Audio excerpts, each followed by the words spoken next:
Muito bem, hoje é a comemoração de Corpus Christi, relacionado, todo mundo sabe, ao sacramento da Eucaristia. O nosso evangelho, a gente vai direto para ele excepcionalmente, ao capítulo 6 de João, esses versículos aqui.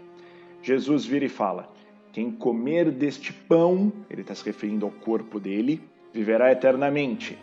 E depois ele diz: quem não comer deste pão, não viverá eternamente. Então, para não ter dúvida, para viver eternamente, tem que comer do corpo e do sangue de Jesus. Primeiro ponto para a gente pensar, e para poder discutir esse ponto, eu vou pedir para você pensar no extremo. Imagina uma situação de um ateu na fila da Eucaristia. Ele não acredita em Deus, não acredita em Jesus. E entra, por alguma razão, na fila da Eucaristia e toma a Eucaristia, certo?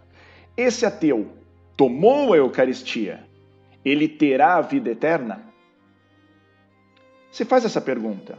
Então ele não é convertido, nem em Deus acredita, mas tomou a Eucaristia.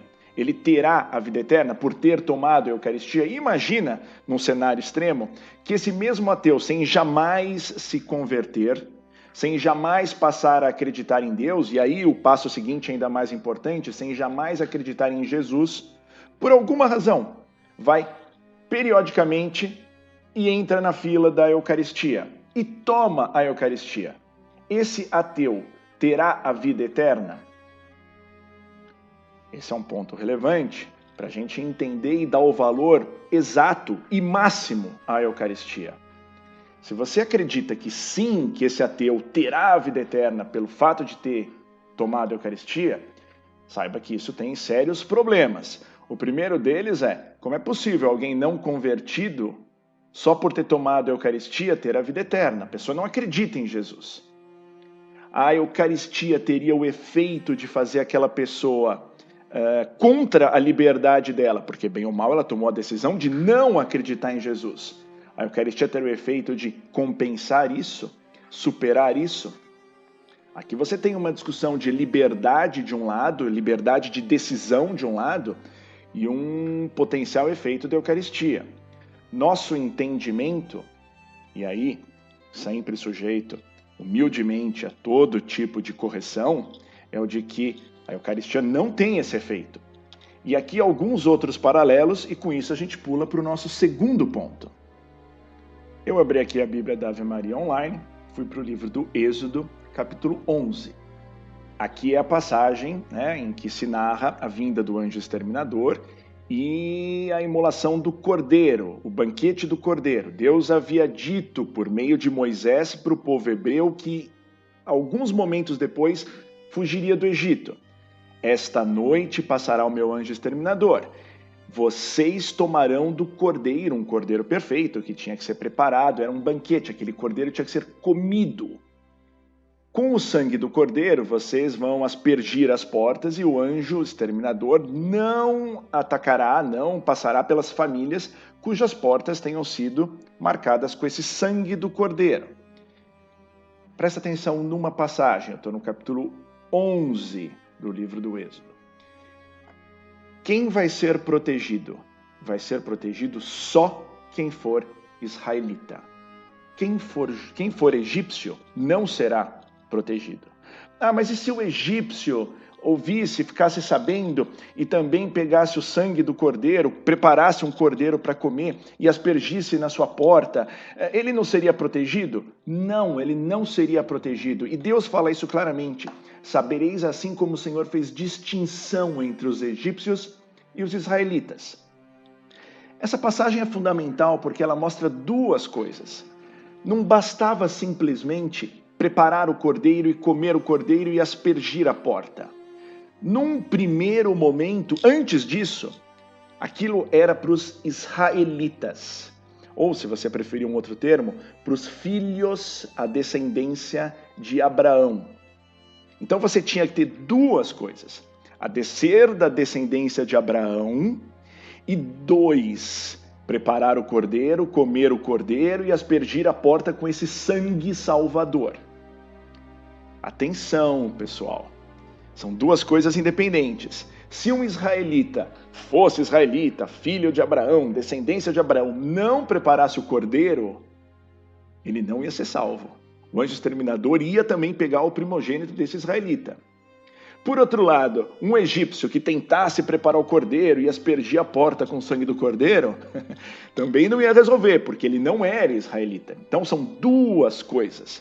A primeira é ser israelita, ou filho de Abraão, descendência de Abraão. E a segunda, preparar e comer o cordeiro, aspergindo a porta com o sangue desse cordeiro. Quando você traz isso para a nossa discussão lá do capítulo 6 de João, o que a gente tem? A gente tem duas coisas. Primeiro, quem vai comer o corpo? O que significa de verdade comer o corpo? E aqui a gente até volta na passagem exata do capítulo 6 de João. Então, em primeiro lugar, quando Jesus vira e fala, quem comer deste pão viverá eternamente, quem come a minha carne e bebe do meu sangue terá vida eterna, isso é o que faz qualquer pessoa do mundo hoje, eu, você, qualquer pessoa do mundo hoje, se tornar o equivalente ao que era lá no Êxodo, um israelita, um filho de Abraão. Isso significa o seguinte, a primeira forma indispensável de ler essa passagem do capítulo 6 é ler que comer a minha carne e beber o meu sangue é, antes de mais nada, se converter. Antes de mais nada, se converter. Querendo dizer, de novo, no paralelo com o Antigo Testamento, seria o equivalente a você se tornar um israelita. Não tem como.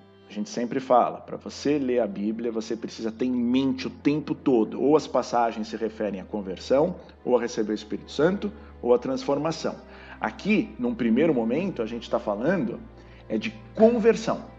É o que nos equipararia a um israelita. Só os israelitas teriam o benefício do sacrifício, né, e do banquete do cordeiro. Aqui, só quem realmente comer este pão, querendo dizer, se converter, é que terá o benefício. Para não ter dúvida, nesse raciocínio, nunca um ateu que tomasse a Eucaristia, ou tomasse 1000 vezes a Eucaristia, ia por si só, ou por esse ato só, ser considerado salvo, ou ter a vida eterna. Porque ele jamais tomou essa decisão, comeu o corpo, querendo dizer ter tomado a decisão de se converter. Equivaleria ao egípcio tentando fazer o banquete e aspergindo a porta com sangue. Nunca ia funcionar. E agora, para poder continuar, a gente vai dar um outro pulo, agora na Bíblia de novo, capítulo 22 de Lucas, e vamos direto para o versículo 19.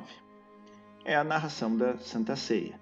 Tomou em seguida o pão e depois de ter dado graças, Jesus falando, partiu e deu-lhe, dizendo, isto é o meu corpo, que é dado por vós. Fazei isto, essa é a frase relevante, em memória de mim. Certo? Aqui é um dos pontos centrais da discussão. Quando você está tomando a Eucaristia, né, quando você está comendo do corpo de Cristo, em primeiro lugar, o que justifica a gente reiteradamente repetir aquele gesto é essa frase de Jesus. Fazei isto em memória de mim. E isso na liturgia é dito com toda clareza. Fazei isto em memória de mim. Significa, presta atenção, significa que você já comeu aquele pão no sentido de ter se convertido. Então lembra da passagem, João 6. Quem come do meu pão e bebe do meu sangue terá a vida eterna. Isso você completa quando você se converte. Agora, adicionalmente a isso, vem Jesus e fala, fazei isto em memória de mim. Fazei, ele está dando uma ordem, é para fazer. Se você fizer de novo o paralelo com o Êxodo, o comer e beber o sangue no primeiro momento, eu já disse, é bom frisar, equivale a você se tornar um israelita. Agora, o fazer isto em memória de mim, ou seja, comer isso, você mesmo, equivale a comer do cordeiro, equivale a fazer o banquete. E aqui, pessoal, é que vem um ponto importante. Quando você está tomando aquela Eucaristia, o que de verdade você está comendo? O que tem que ficar claro é que a Eucaristia equivale ao cordeiro lá do Antigo Testamento, do Êxodo, morto na sua frente. É como se você estivesse cortando na sua frente um pedaço do cordeiro, né? preparado, como Deus tinha mandado, com as ervas, cozinhou um tempão, gostoso, você está comendo aquilo, é o equivalente da Eucaristia, com a diferença de que agora você está comendo o corpo do Cordeiro perfeito, o que morreu por você. E aqui a gente tem que dar um pulo relevante. Quando você está comendo aquilo, é como se você estivesse comendo o corpo de Jesus morto, sacrificado, recém-crucificado. É o sacrifício de Jesus. De novo, a gente volta para Páscoa, a gente volta, ou se você preferir, mais precisamente, a Sexta-feira Santa. Jesus morto. Você está comendo aquele Jesus morto. Aquele Jesus morto é o máximo do poder. É a morte de Jesus que realmente te salva. É a morte de Jesus, querendo dizer, ele morrendo no seu lugar. E quando você come aquele corpo, você está assumindo que ele morreu no seu lugar, que te permite verdadeiramente ter a vida eterna. Então, atenção, pessoal, quando você está na fila da Eucaristia, para receber a Eucaristia, e se você levar em consideração que o que você está comendo não é um teatrinho relembrando como foi a morte e o sacrifício de Jesus, é o próprio Jesus morto. Ai, que horror, Jesus morto, coisa feia. Mas é Jesus morto mesmo. E esse Jesus morto é a coisa mais gloriosa que nós cristãos podemos ter e considerar. E você tem que comer aquilo da mesma forma que Deus mandou lá no Antigo Testamento comer o cordeiro, cingir os rins, pegar o cajado, comer às pressas, comer com vontade. Você quer devorar aquilo. Mas lembra sempre, primeiro você tem que comer no sentido de estar convertido. Depois você tem que comer no sentido de fazer a memória. Não adianta imaginar que você vai simplesmente ir lá, entrar na fila e as coisas vão estar resolvidas. Mas tem ainda, justamente para frisar esse ponto, uma última passagem que a gente precisa olhar. Só para você se localizar, a gente continua aqui na Bíblia Online. Foi para o livro da primeira carta de Paulo aos Coríntios, no capítulo 11. E Paulo, olha só, no versículo 23, primeira carta aos Coríntios, capítulo 11, a gente vai aqui para o versículo 23, é Paulo falando. Paulo, na época em que a Santa Ceia ocorreu, ele perseguia cristãos. Então, olha só, eu recebi do Senhor o que vos transmiti, que o Senhor Jesus, na noite em que foi traído, tomou o pão, e depois de ter dado graças, partiu e disse, isto é o meu corpo que é entregue por vós. Fazei isto em memória de mim. Você vê que Paulo está no paralelo perfeito com o que a gente leu de Lucas. Do mesmo modo, depois de haver ceado, tomou também o cálice, dizendo, este cálice é a nova aliança no meu sangue. Todas as vezes que o beberdes, fazei-o em memória de mim. Então é a memória no corpo, a memória no sangue, e Jesus falando, todas as vezes que beberdes, é para beber, é para comer. 26. Assim, todas as vezes que comeis desse pão e bebeis desse cálice, lembrais a morte do Senhor, até que venha a segunda vinda. Agora, olha o 27.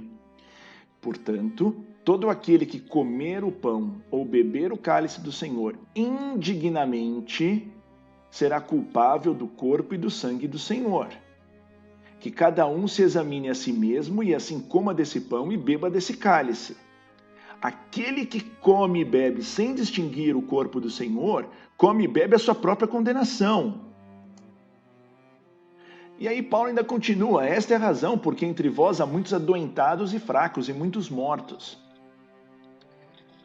E com isso, eu volto para o ponto inicial da ideia de um ateu, ou o ateu é um exemplo extremo, só para facilitar a ideia, mas de alguém que está na fila da comunhão e toma a comunhão sem reconhecer aquilo como sendo verdadeiramente o corpo e o sangue de Jesus. Não sou eu que estou falando, é Paulo que está falando. Todo aquele que comer o pão e o beber o cálice indignamente será culpável do corpo e do sangue. Aquele que come e bebe sem distinguir o corpo do Senhor, come e bebe a própria condenação. O que significa comer indignamente, né? Essa palavra indignamente, sem ter se examinado aquele que come sem distinguir. Naturalmente, você pode ter uma primeira, que não está errada, né? Puxa, sem me confessar, com pecados e tal. Mas eu quero deixar bem claro aqui, pessoal. O pecado, a coisa mais grave, é você estar na fila e tomar a Eucaristia sem dar o devido valor e reconhecer que você está tomando é Cristo morto, e morto por você, no seu lugar, para o seu benefício. Se você pega, então, aí fechando aquele ponto inicial, alguém que entra na fila sem primeiro estar convertido, sem primeiro reconhecer que Jesus morreu por você, está comendo. E olha, convertido verdadeiramente, está comendo o pão, né, o corpo e o sangue de Jesus indignamente. E isso vai ser causa da própria condenação, como diz aqui Paulo. Pessoal, é um negócio incrível, é um negócio extraordinário. Você primeiro tem que ter claro, você precisa se converter. A Eucaristia é algo para convertidos. É algo para quem está firme na fé. E aí você faz aquilo como Paulo mandou, é para fazer em memória e lembrar, e aquilo representa e é nele mesmo o próprio corpo de Jesus. Reflete sobre isso.